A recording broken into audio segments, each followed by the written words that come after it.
Assalamualaikum warahmatullahi wabarakatuh. Selamat malam, perkenalkan saya Kantona Dwi Putranto, mahasiswa Universitas Cyber Asia pada program studi PJJ 1 S1 Manajemen. Pada kesempatan kali ini, izinkan saya untuk mempresentasikan tugas tentang mata kuliah ITC Literasi.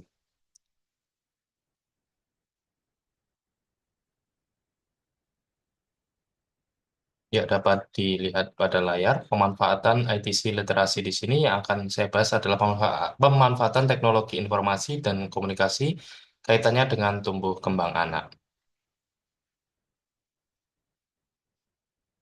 Pendahuluan, pemanfaatan teknologi informasi dan komunikasi atau TIK telah menjadi bagian yang tak terpisahkan dalam kehidupan sehari-hari. Teknologi ini memberikan kemudahan dalam berinteraksi secara virtual, berbagi informasi, dan meningkatkan efisiensi dalam berbagai bidang. Akses yang mudah terhadap TIK akan memudahkan siapapun untuk memanfaatkannya, tak terkecuali anak-anak. Pengaruh teknologi terhadap tumbuh kembang anak bisa bersifat positif maupun negatif. Hal ini bergantung pada bagaimana dan seberapa sering teknologi digunakan. Berikut ini adalah beberapa pengaruh utama teknologi terhadap anak secara positif maupun negatif. Yang pertama akan kita bahas adalah pengaruh positif dari penggunaan TIK dalam kehidupan sehari-hari, terutama dalam ruang lingkup anak-anak. Yang pertama adalah akses informasi dan pendidikan. Teknologi memberikan akses yang lebih mudah ke sumber daya pendidikan, termasuk video pembelajaran, aplikasi edukatif, dan e-book. Contoh yang bisa kita lihat adalah seperti Ruang Guru, platform Ruang Guru ya, terus platform-platform lain yang bisa diakses oleh anak-anak maupun video pembelajaran di YouTube yang sudah sangat banyak yang bisa diakses oleh mereka. Hal ini dapat membantu anak-anak belajar dengan cara yang lebih interaktif dan menarik. Yang kedua adalah keterampilan teknologi.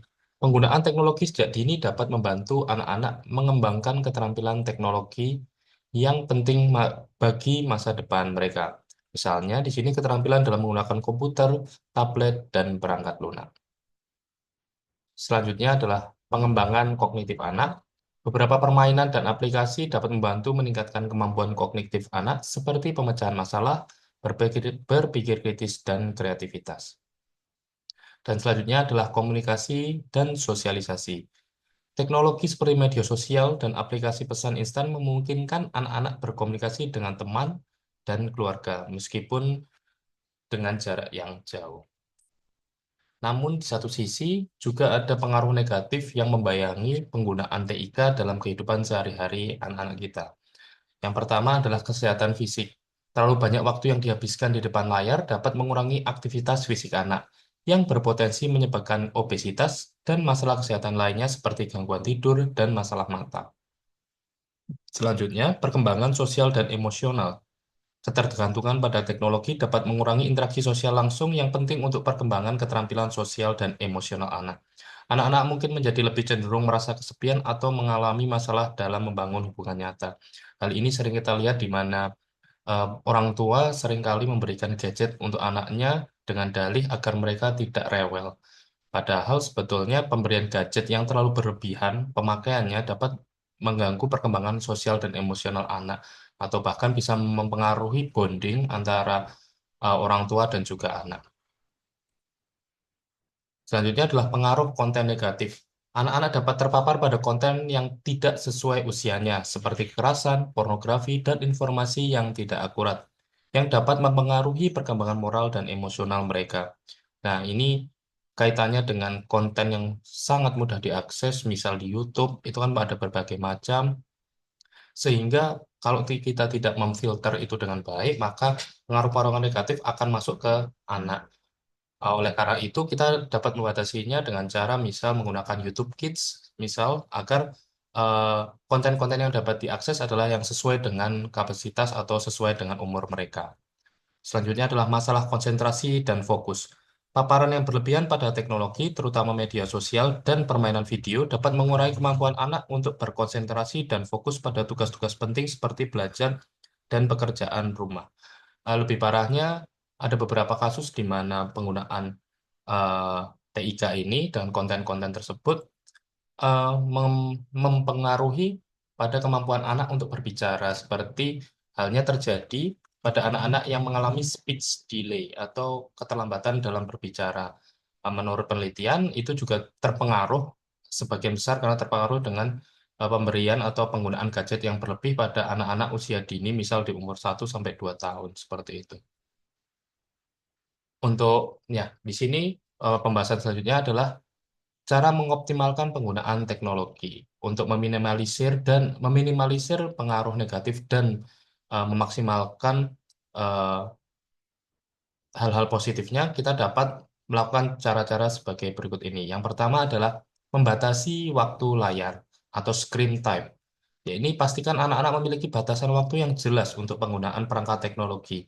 Misalnya mengikuti pedoman American Academy of Pediatrics atau AAP tentang waktu layar yang sesuai untuk usia anak. Yang kedua adalah pilih konten edukatif. Pilih aplikasi permainan dan konten yang bersifat edukatif dan sesuai dengan usia anak. Nah, ini adalah peran orang tua di sini, di mana kita harus bisa membimbing anak untuk memberikan atau mengakses konten-konten yang sesuai dengan porsinya. Tidak, tidak berlebih dan sesuai dengan umurnya.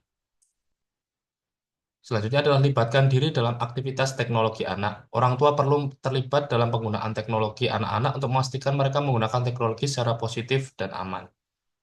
Selanjutnya lagi, promosikan aktivitas fisik dan sosial. Dorong anak-anak untuk tetap aktif secara fisik dan berpartisipasi dalam kegiatan sosial di dunia nyata. Jadi kita sebagai orang tua pun, kita harus mengawasi dan memberikan dorongan kepada anak-anak kita agar aktivitas fisik dan aktivitas sosialnya, aktivitas online-nya itu juga berimbang. Tidak fokus hanya pada gadget, tidak fokus hanya dengan aktivitas-aktivitas online, sehingga mengurangi aktivitas fisik mereka. Selanjutnya ya adalah edukasi tentang keamanan online. Ini juga penting, harus kita ajarkan kepada anak-anak tentang pentingnya privasi dan keamanan online, termasuk cara menghindari resiko cyberbullying dan predator online. Selanjutnya kita juga harus melakukan monitoring dan evaluasi, di mana kita harus tetap memantau aktivitasnya. Gunakan perangkat lunak atau aplikasi yang dapat memantau aktivitas online anak untuk memastikan mereka tidak mengakses konten yang tidak sesuai. Evaluasi berkala, lakukan evaluasi secara berkala terhadap aturan dan kebiasaan penggunaan teknologi untuk menyesuaikan dengan kebutuhan dan perkembangan anak. Kesimpulannya, dengan pendekatan yang seimbang yang dilakukan oleh orang tua terhadap anak-anaknya dan pengawasan yang baik, teknologi dapat menjadi alat yang bermanfaat untuk mendukung tumbuh kembang anak. Ya, terima kasih. Sekian yang dapat saya sampaikan. Kurang lebihnya saya mohon maaf. Wabillahi taufiq wal hidayah. Wassalamualaikum warahmatullahi wabarakatuh.